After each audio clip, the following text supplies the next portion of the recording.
안녕하세요. 윤슬의 심리살롱 상담학 박사 윤슬입니다. 나다운 행복한 성공을 위해서 필요한 것이 있다면 무엇일까요?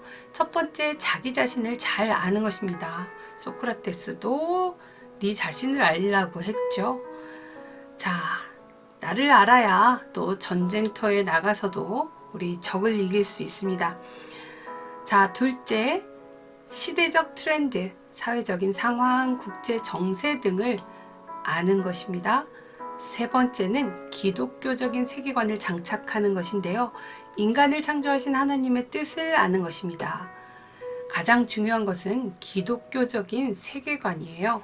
기독교적 세계관은 말씀과 기도와 또 헌신하는 신앙생활 그리고 영성훈련 등을 통해서 알아가시면 되겠습니다. 이 영상은 타고난 자신의 성격 강점에 대해서 알아볼 텐데요. 자기 자신을 아는 데 있어서 가장 탁월한 도구가 바로 명리학입니다. 명리심리학을 기반으로 해서 타고난 것을 분석한다는 것은요, 점이나 예언이 아닙니다. 우주의 원리 그리고 사람들이 살아가는 지혜를 터득하고자 했던 동양의 인문사회 과학입니다. 그 어떤 성격 검사 도구보다도 더 탁월하고요. 그러한 명리심리학을 제대로 알지도 못하면서 사주는 점이니 절대 보면 안 되니 하는 그런 말로 또 하나님께 죄를 짓는다면서 마음을 불편하게 하고 죄인 취급하고 하는 그러한 기독교인들이 있습니다.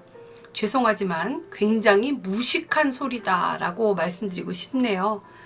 물론 그렇게 말하는 데는 이유가 있죠. 점치지 말라 했는데 점쟁이들이 활용하기 때문이에요.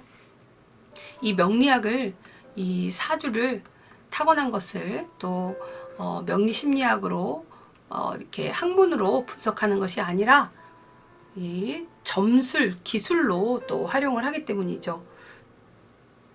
기독교 신앙인이라면 하나님께 기도하고 말씀에 의지해야 하고 또 나의 미래는 하나님께서 책임져 주실 것이라고 확신하고 또 염려와 걱정을 다 내려놓아야 하는데 미래를 불안해하고 명리학을 또 떠나서 더한 점술법이나 그런 점술에 심취해서 의존해서는 안 되겠죠. 윤슬의 심리살롱에서는 기독교인들도 활용할 수 있는 건강한 건전한 명리심리학을 친절하게 알려드립니다. 자, 명리심리학 하루 10분 투자하시면 어느새 내가 보이고 상대가 보이고 관계가 보입니다. 하나님이 주신 달란트, 나의 타고난 강점, 그리고 나의 그릇의 크기와 한계, 나를 온전히 받아들이고 나의 그 옥합을 깨트려 다시 새로 성장시키는 기술과 지혜를 터득하실 수 있습니다. 윤슬의 심리살롱 좋아요, 구독해 주시고요. 일주로 알 수 있는 성격 자원 벌써 51번째, 쉬운 한 번째 시간입니다. 갑인일주 살펴보도록 하겠습니다. 사주 만세력의 연월일시를 넣어보면 60갑자의 이 청간지지로 된 한 쌍, 이 4개의 기둥이 나오게 됩니다. 이것을 바로 사주라고 하고요. 또 그 사람의 운의 흐름이 이렇게 나옵니다. 이 사주는 언제 태어났느냐에 따라서 연, 월, 일, 시, 그 사람의 생일, 태어난 시간에 따른 이 정보, 그 사람이 타고난 정보를 우리는 알 수가 있습니다. 연주는 그 사람이 살아가는 국가와 사회 풍토를 알 수가 있고요. 월주는 그 사람이 이 살아가는 환경, 직업성을 알 수 있습니다. 일주를 통해서는 그러한 사람의 인물, 그리고 시주를 통해서는 그 사람의 무의식적인 심리를 알 수 있어요. 연월은 사회성을 알 수 있고 일시를 통해서는 그 사람의 또 개인성을 살펴볼 수가 있습니다. 자, 갑인일주 벌써 이제 51번째 간지입니다. 갑목 그룹의 가장 마지막 갑목이 진화된 형태이죠. 갑목이 완전해지는 갑인을 살펴보도록 하겠습니다. 자, 이 갑인이라고 하는 간지가 자, 태어난 일에 있을 때 그 사람의 성격이 가장 잘 나타나는데, 자, 갑인은 무엇이냐 하면 천간도 나무, 지지도 나무네요. 그리고 이는 뭐 봄이라고도 합니다. 그리고 또 뭐 호랑이라고도 하죠. 동물로는. 자, 갑목은 뭐 새싹이라고도 하고 또 우리 동냥지목이라고도 하죠. 동냥지제라고 해요. 용마루 동자에, 자, 용마루 동자에 들보 량자를 씁니다.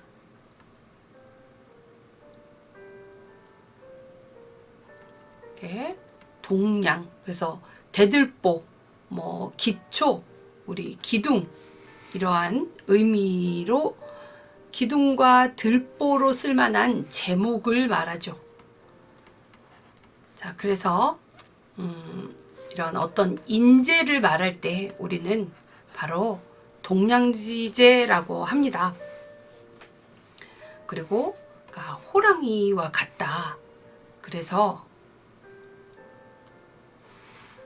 아주 이 숲에 숨어 사는, 깊은 숲에 있는 그러한 아주 맹렬한 호랑이죠. 그래서 심산맹호라고도 하는데, 이러한 호랑이의 모습을 찾아볼 수 있겠습니다. 글자의 형태는 이렇다. 그래서 호랑이와 같고, 그러니 아주 경쟁심이 강하고 또 자존심도 강하겠다. 특히 갑목이 지지에 비견을 두었으니 더더욱 자립과 자존심이 강한 사람입니다.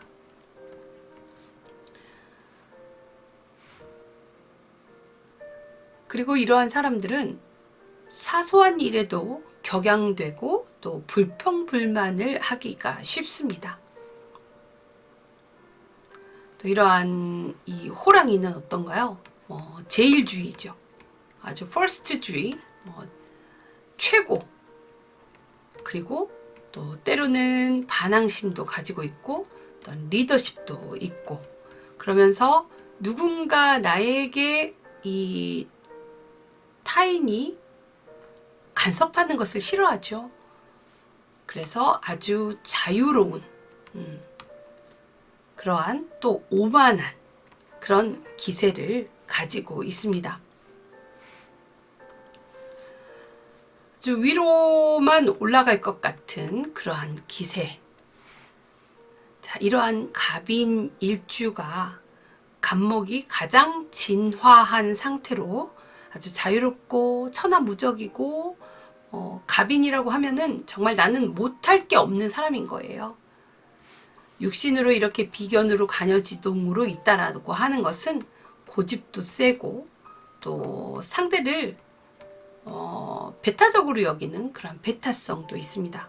그래서 아무래도 더욱 반항심과 독보성이 두드러지겠죠.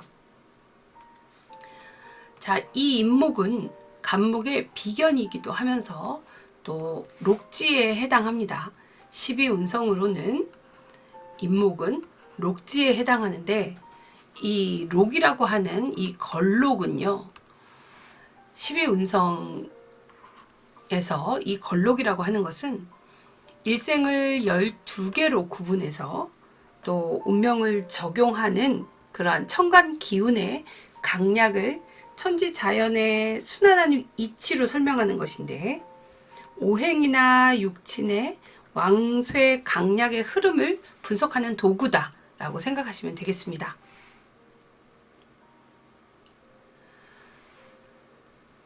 이 걸록은 관직에 이제 나가서 이제 경험이 무르익어 가죠. 관직에 나가서 가장 왕성한 활동을 하고 있는 상태입니다. 그래서 상승하고 번창하는 시기죠. 그러니 이 정말 갑인을 보고 누가 무슨 이야기를 하겠습니까? 아무도 뭐라고 할 사람이 없겠죠.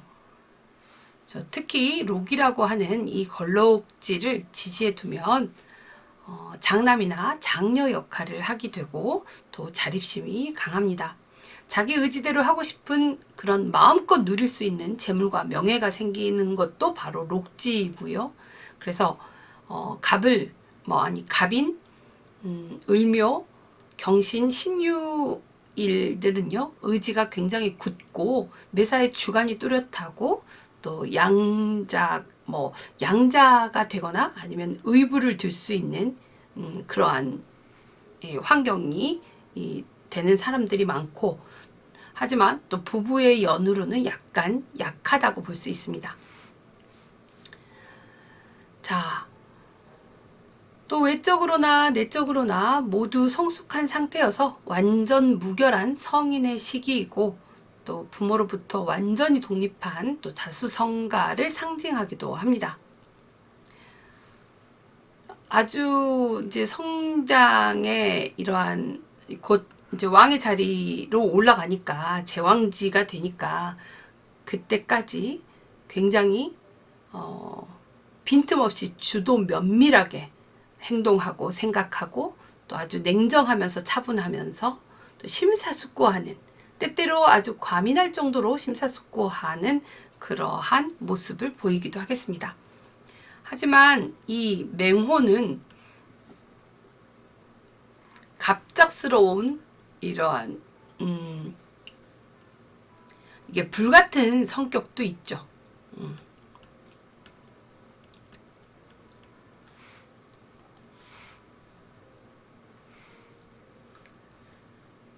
자, 이렇게 지장간은 이제 비견, 식신,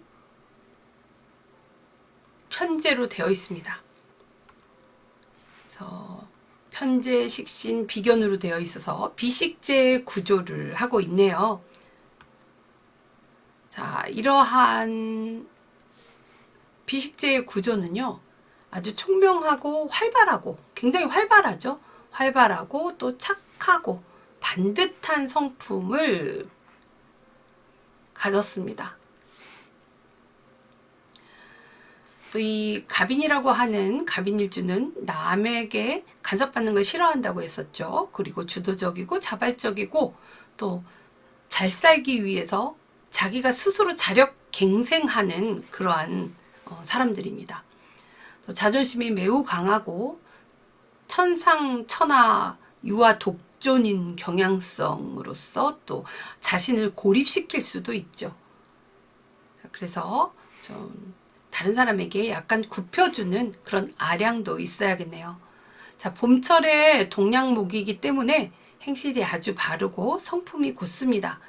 그래서 이 봄철에 이 나무는 이제 가을까지 결실을 맺을 때까지 기다려야 되잖아요. 그래서 인내를 필수로 합니다. 인내를 하게 되면 발복해서 성공할 수 있습니다. 자, 여성의 입장에서도 사회생활을 하는 것이 더욱 더 바람직하고요.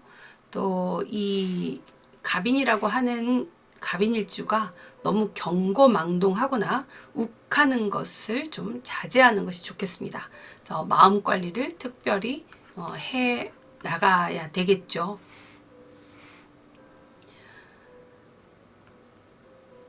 갑목은 뿌리 뿌리 내릴 수 있는 뭐 토가 있고 또 수도 있고 또 병화도 있어야 되고 목이 너무 많으면 금도 있어야 되겠죠.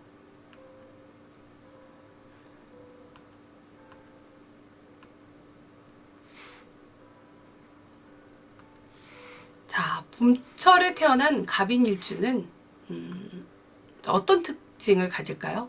임묘진월에 모광절에 태어난 이다 보니까 목이 안 그래도 근이 있어서 강한 데다가 모광절이니까 훨씬 목이 왕해졌겠죠.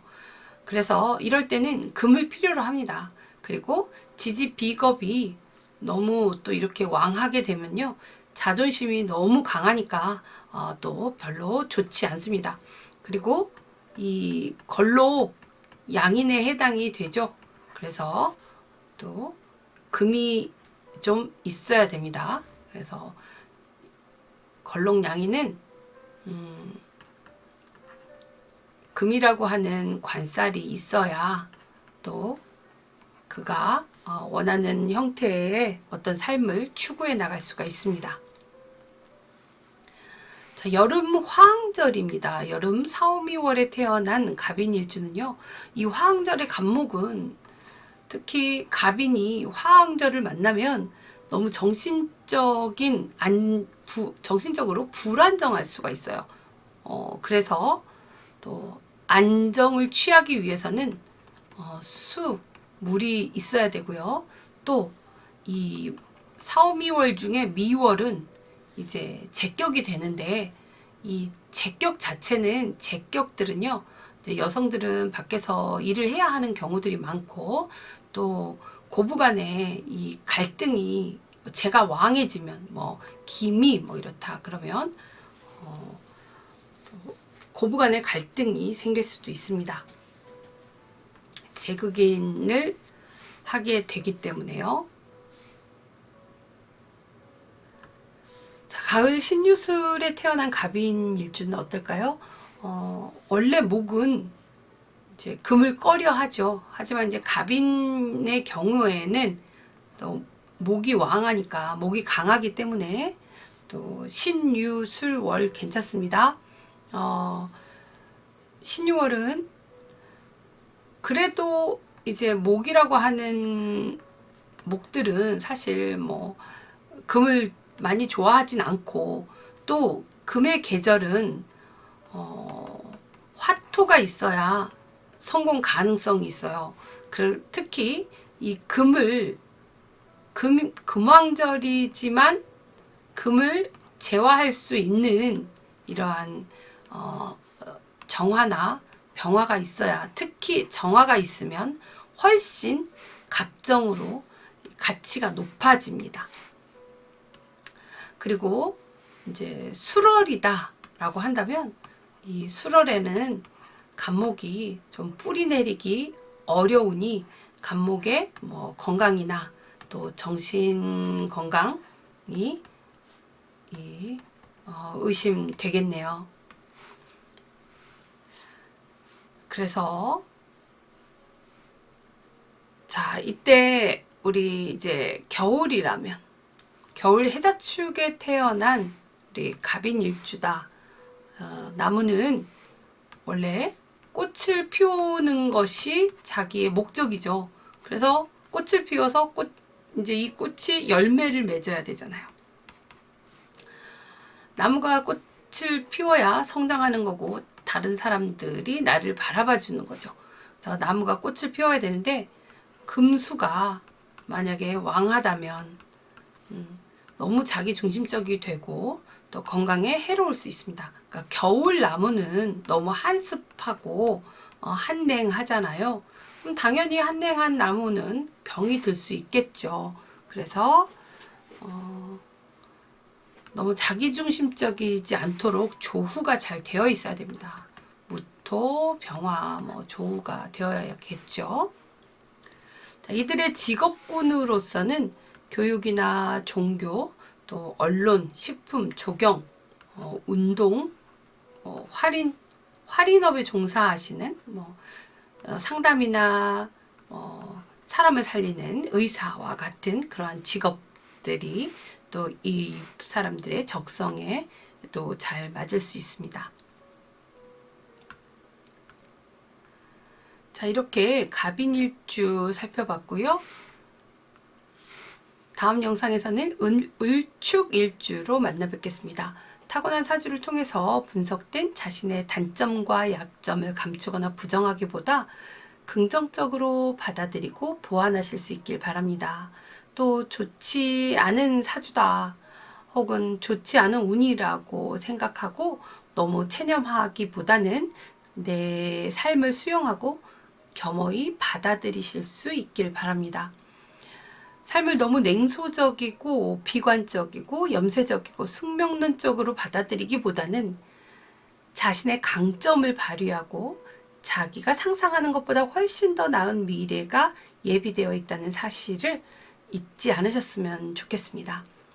지금 혹시 긴 터널을 지나거나 깊은 동굴, 안개 속에 갇혀서 과연 언제 빛을 볼 수 있을지 까마득해서 내가 지금 살아있을 이유조차도 알 수 없는 그런 인생이 한탄스러운 분이 계시다면 분명히 어둠의 끝이 있으니 잘 견뎌보시라고 말씀드리고 싶습니다. 지금 겪는 그 어떤 고난이 있다면 분명히 배울 것이 있을 겁니다. 앞으로 살아가는데 그때 배운, 지금 배운 이 고난 속에서 배운 것이, 그 배운 경험이 정말 큰 힘이 되실 것이라고 생각합니다. 언제나 감동을 전해드릴 수 있길 바라며 좋아요, 구독해주세요. 매일 하루 10분 공부해 보시고요. 상담학 박사 윤슬의 심리살롱이었습니다.